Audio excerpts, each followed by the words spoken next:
안녕하세요. 다니엘 선생입니다. 지난 시간 사람의 기관계와 에너지 대사에 대해 학습했습니다. 오늘은 세 번째 단원으로 물질 대사와 건강에 대해 알아보는 시간을 갖도록 하겠습니다. 오늘 학습을 통해 하루 동안 섭취한 음식의 종류와 양을 기록하여 일일 에너지 섭취량을 계산할 수 있고, 대사성 질환을 예방하기 위한 올바른 생활 습관에 관해 토의하고 발표할 수 있을 것입니다. 자, 그럼 이야기 속으로 들어가 볼까요? 나라와 문화의 차이는 있지만 대부분의 사람은 하루 삼시세끼를 챙겨 먹는 데다 후식과 야식까지 먹기도 합니다.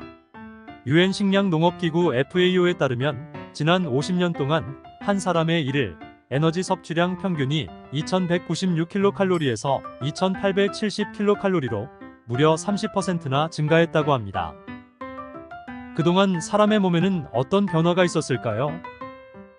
네, 과거보다 음식물 섭취량이 증가하면서 50년 전에 비해 비만인 사람의 비율이 증가했습니다.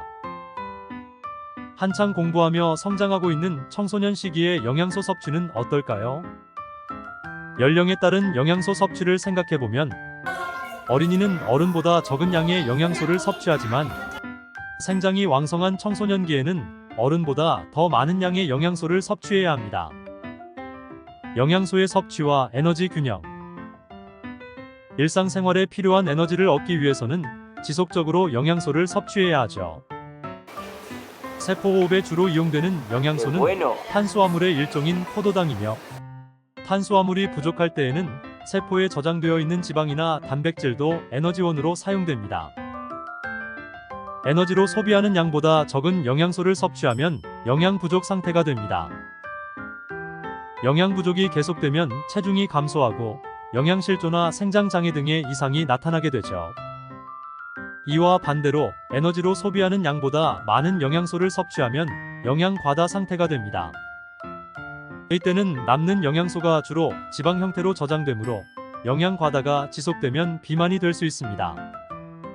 생명 활동을 유지하는 데 필요한 최소한의 에너지량이 필요한데 이를 기초대사량이라고 합니다. 이러한 기초대사량은 성별, 나이, 키, 체중, 체표 면적 등에 따라 달라집니다. 일반적으로 성인의 경우 체중 1kg당 1시간의 남자는 1kcal, 여자는 0.9kcal입니다. 쌀밥 한 공기에 272kcal의 열량이 포함되어 있으므로 60kg의 여자라면 4시간 정도 누워 있어야 소비되는 에너지량입니다.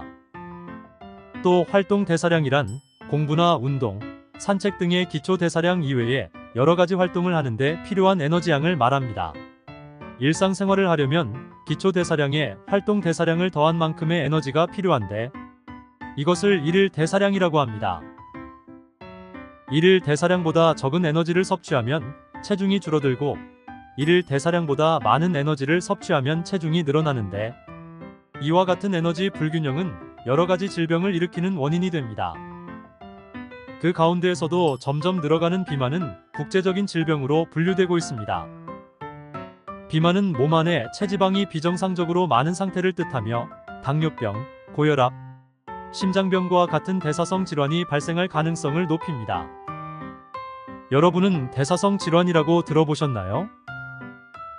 대사성 질환이란 비만이나 운동 부족, 영양 과다 등 생활 습관이 원인이 되어 나타나는 질환으로 당뇨병, 고혈압 등이 있습니다. 당뇨병은 인슐린을 생산하거나 인슐린에 반응하는 능력이 손상되어 나타나는 질환으로 혈액의 포도당 농도, 즉 혈당량이 정상보다 높게 나타납니다. 당뇨병에는 인슐린 의존성 당뇨병인 1형과 인슐린 비의존성 당뇨병인 2형이 있는데, 1형 당뇨병은 대개 소아에서 청년기에 발생하며 인슐린 처방을 받아야 하고 비만과 연관되지 않습니다. 유전적 요인으로 인슐린을 생성하는 이자의 베타세포 이상으로 나타납니다. 2형 당뇨병은 보통 40세 이상에서 나타나며 보다 일반적인 당뇨병입니다. 간세포의 인슐린 수용체 이상으로 나타나는 것이 일반적입니다. 2형 당뇨병에 걸린 사람은 음식 조절이나 운동으로 혈액의 포도당 농도를 조절해야 하며 필요에 따라 인슐린 주사로 조절하기도 합니다. 고혈압은 혈압이 정상 범위보다 높은 만성 질환을 말합니다. 혈압은 심장이 수축할 때와 이완할 때에 동맥이 받는 압력으로 표시하는데 수축할 때의 혈압이 더 높습니다. 정상 혈압은 대개 수축기 혈압이 120, 이완기 혈압이 80 정도입니다. 혈압이 지속적으로 140에서 90 이상일 때 고혈압 진단을 내립니다. 고혈압은 심장에 부담을 주기 때문에 고혈압이 있는 사람은 혈압이 정상인 사람보다 심장마비에 걸릴 가능성이 6배 이상 높다고 알려져 있습니다. 혈압을 낮추기 위해서는 짜게 먹지 않고 적당한 운동을 하는 것이 좋습니다. 오늘은 물질 대사와 건강에 대해 학습했습니다. 수고하셨습니다.